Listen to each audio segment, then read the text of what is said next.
Bienvenue dans Parole de formateur. Cet épisode 2 est consacré à David, un formateur expérimenté dans des domaines très variés. Bonjour, aujourd'hui on accueille David Guédin. Donc David, je vais te laisser te présenter ta profession. Qui es-tu?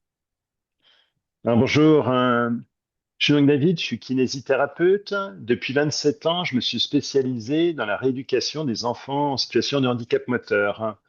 Depuis 22 ans, je donne des cours à l'école de kiné de Dijon, environ 100 heures de cours par an. Et depuis 18 ans, je fais de la formation continue. Ouais. Donc tu as un long parcours de formateur, on va le dire comme ça. Oui, oui, une certaine expérience, oui. Ouais, ça c'est clair, très bien.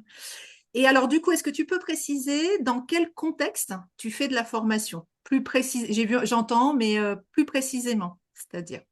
Alors, on met de côté les cours. À l'école Ok. de kiné, on parle que de la formation.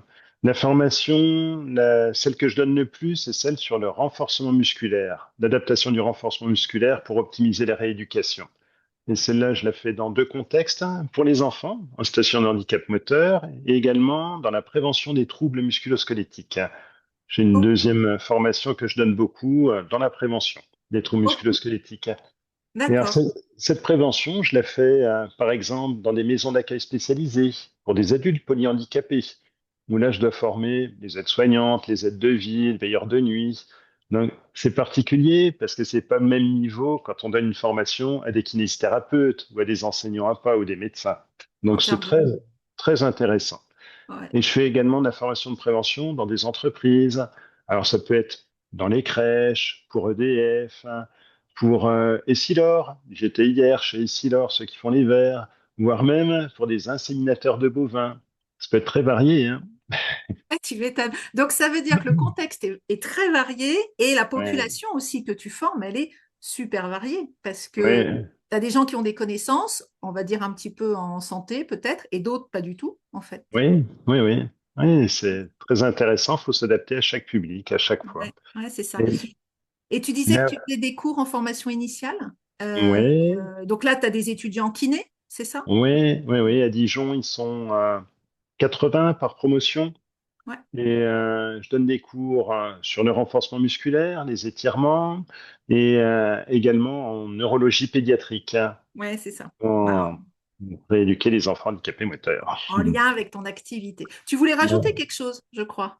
Oui, c'était au niveau du nombre de jours que je faisais en tant que formateur. C'est 60 à 80 par an, donc c'est vraiment une grosse activité Ouais, également. c'est ça. Donc maintenant, c'est une activité qui t'occupe beaucoup. C'est quel pourcentage par rapport à ton temps de travail Alors, environ? je suis kiné le lundi, mardi et mercredi matin, Ok. avec notamment des cours de CrossFit. J'ai ouvert la première salle de CrossFit en Europe pour enfants handicapés moteurs. Je donne 6 cours. Hmm. Et le mercredi après-midi, c'est parti pour le déplacement. Puis je me déplace sur toute la France et en Belgique le jeudi, vendredi.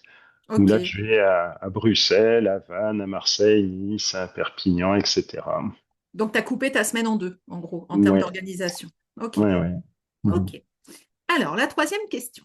Quelle devrait être, selon toi, la compétence phare d'un formateur et pourquoi?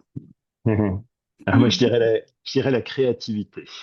Ah oui. C'est important d'être créatif, hein, à la fois pour soi, c'est important de se renouveler, et puis pour les stagiaires également, créatif et être capable de s'adapter. Je l'expliquais avant, moi mon public est très différent, mais en même temps, même si on a plus ou moins le même public, c'est quand même jamais la même chose, hein. Alors je m'explique, hein, quand je donne les cours aux étudiants kinés, j'ai 4 TD identiques qui suivent, hein. Bah, bien que ça soit le même cours, bien que ça soit des étudiants kinés, c'est pas la même chose à chaque Ouais. fois. Ouais, je suis Ouais. d'accord. Et quand tu dis créatif, c'est créatif dans quoi? Dans la manière dont tu fais, dans tes méthodes, dans ton discours, dans ta Ouais, posture, c'est quoi? C'est créatif dans quoi? c'est vrai que c'est plus dans la forme. On va Ouais. pas être créatif et inventer des choses sur le fond, hein. Non, Mm. là, le fond, il est assez sérieux, EBP, expérience des kinés, etc. Mais c'est sur la forme. J'ai mis en place, par exemple, une formation qui s'appelle Bouger pour soi et puis pour les personnes qui s'occupent des adultes polyhandicapés, parce qu'ils sont en mauvaise condition physique, hein. Et là, je fais quelque chose de très ludique avec des jeux de coopération qui les font bouger à chaque fois. Ouais, Donc, oui, pendant 25 ans, j'ai fait des spectacles hein, de magie, de jonglerie, je tournais avec des cirques, donc il y a ce côté-là qui ressort un peu, le côté de la ouais, c'est créativité. ça. Ouais, c'est ça. Et comment tu fais pour travailler ta créativité? Ça, c'est toujours une question. Est-ce que c'est en toi? Tu es créatif depuis longtemps, tu as des idées, ça vient? Ou est-ce que, Ouais, avec les années là, que tu as quand même d'expérience, il y a c'est, des c'est- trucs? non, moi, je pense que ça vient de moi quand même, hein. Mon Ouais. père était magicien, il me montrait les tours de magie, je les remodifiais, puis je lui montrais. Oh, il me dit, ouais, c'est bien ça. Ouais, Donc non, je pense que j'ai toujours eu un côté créatif quelque part. ouais, ouais, ouais, c'est ça. Ok, super, merci. Alors, la quatrième question. Est-ce que tu peux nous donner un exemple d'outil pédagogique que tu utilises souvent? Ah, moi, Souvent. j'utilise très souvent, même à chaque fois, le Kahoot. Ok. Ah, c'est pas extraordinaire comme outil, mais moi, je trouve ça drôlement sympa. Ah ouais, alors dis-nous Voilà. pourquoi tu l'utilises, à quoi ça te sert, qu'est-ce que tu trouves sympa?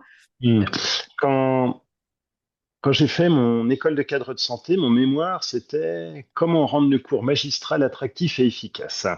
C'est particulier, les cours magistraux, hein. ouais, Ça peut être assez descendant, a priori. Le Kahoot, c'est descendant quand même, mais il y a un côté interactif et ludique qui est très sympa. Et ça va même plus loin, ça met les personnes devant leurs difficultés quelque part. Parce que très souvent, ils se posent pendant une formation, s'il y a un cours théorique avec le diaporama, oui, bah oui, je connaissais. Pas avec le Kahoot, ça. Alors déjà, ils ont le téléphone, ils peuvent pas scroller sur Instagram, ils sont obligés d'être attentifs. Et après, ils se disent, ah bah mince, ah bah non, j'ai faux, ah bah non, ça je savais pas.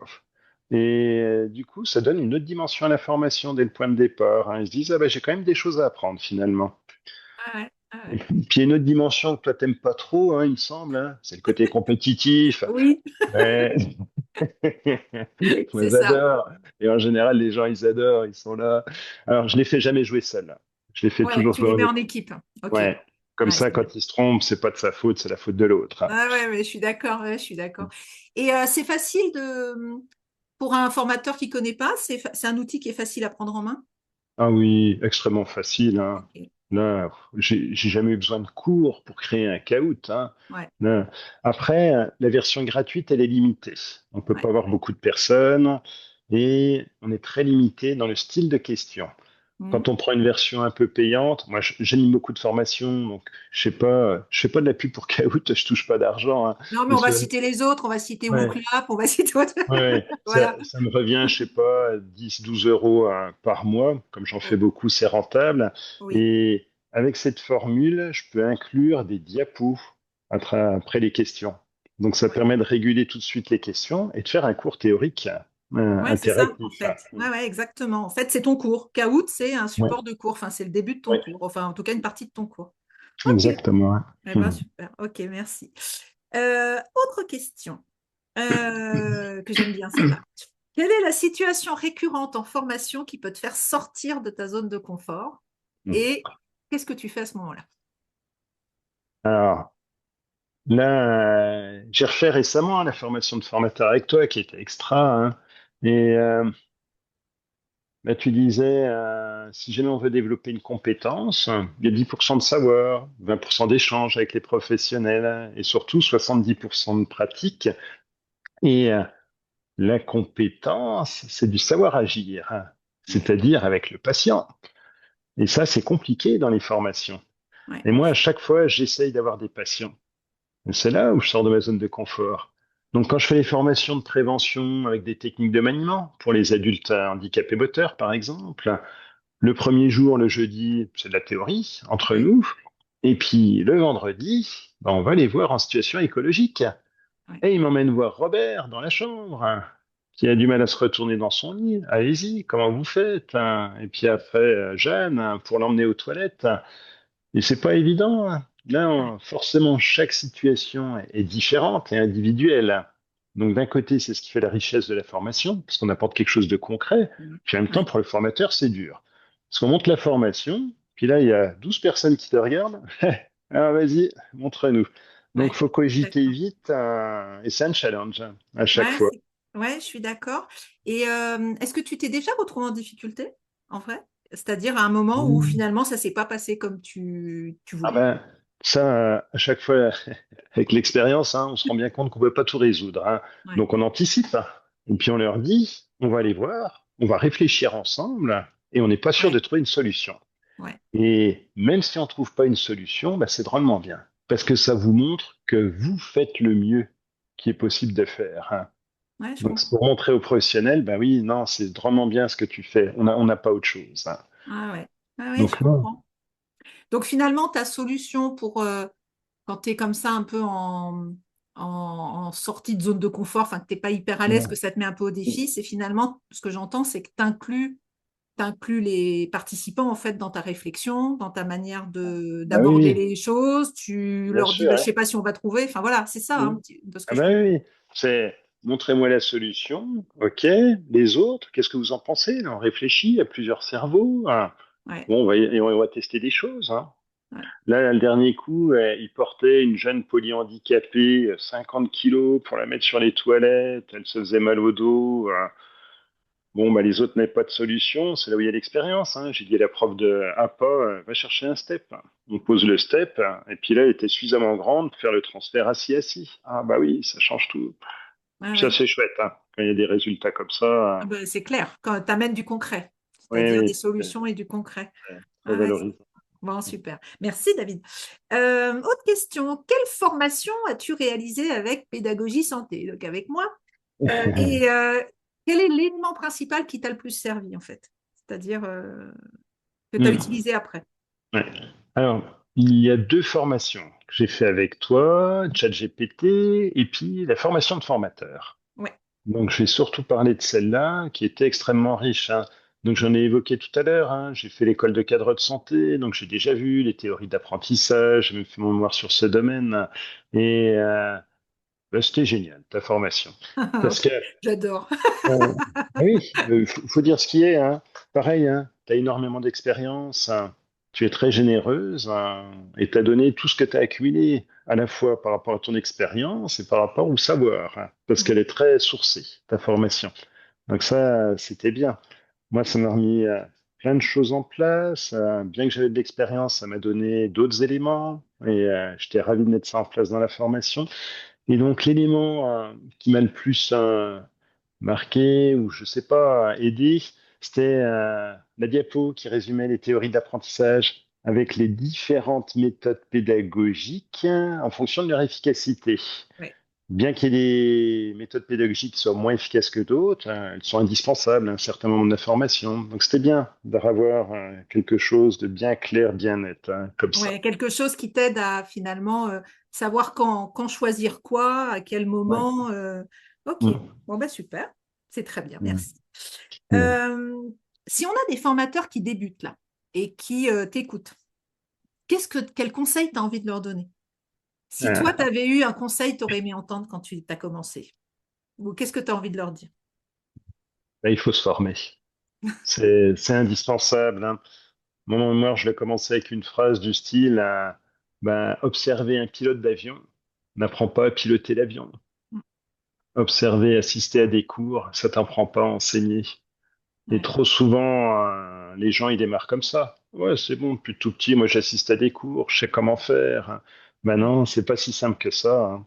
Et ce qui m'avait alerté par rapport à mon mémoire pour l'école de cas de santé, c'était l'absentéisme.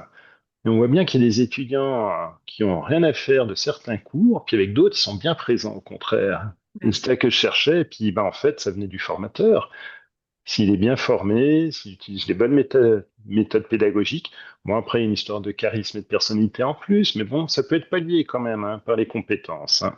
Donc voilà, moi, ce que je donnerais comme conseil, c'est vraiment se former, hein. C'est de se former, même si, et j'allais dire, euh, tu dirais se former en ayant déjà fait un peu de formation, en se disant j'ai testé des trucs, puis finalement je vais me former, ou se former euh, avant même de commencer. Ah, moi, se former avant même de commencer, mais il faut se Ouais, former toute sa vie. ouais. Donc, Je suis d'accord. c'est sûr que quand on a déjà testé, on s'est rendu compte d'erreurs, puis on apprend de nos erreurs. Donc Oui, après, on assimile peut-être mieux. Mais en même temps, nous, on voit quand on est kiné, on va pas nous dire, bon allez, tu vas tester, éduque le patient, débrouille-toi sans connaissance. Ah, t'as vu, là, t'as fait des erreurs, puis on va le faire. Non. Ouais. Donc moi, je pense, c'est bien de se former dès le début, mais de continuer de se former. C'est Ok, jamais acquis. ok, super. Et la dernière question, une remarque de ton choix sur le métier de formateur en santé en 2025, là. Quel est ton regard sur ce métier? Euh, alors, mon regard, ben, moi, je me souviens de mon stage à la Haute École de Lausanne en kinésithérapie. Et ils interdisaient aux formateurs d'être à temps plein formateur pour pas être théoricien. Et je trouvais que c'était quelque chose de pas mal. Je pense ils obligeaient de garder au moins 20% en clinique hein, Ouais, de clinique. pour, pour garder un pied dans le concret. Hein. Parce que c'est vrai, je pense qu'au bout de quelques années, on peut perdre de vue la réalité. Donc voilà, je pense que c'est bien quand un formateur en santé conserve quand même un petit peu de pratique. Oui, ah, mais Après, ça peut dépendre des cours, hein. Il y en a où il n'y en a oui. pas besoin, hein, mais dans Non, mais bien certains. sûr, mais qu'il ait toujours un pied finalement sur le terrain de ce qu'il enseigne. Ouais, C'est ça, ouais, tu es je en train de pense, dire. ouais. Mm. Ok, bon bah super.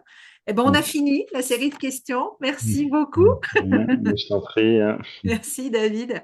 C'est parfait. Voilà, tu as fait la connaissance de David. Abonne-toi pour d'autres vidéos.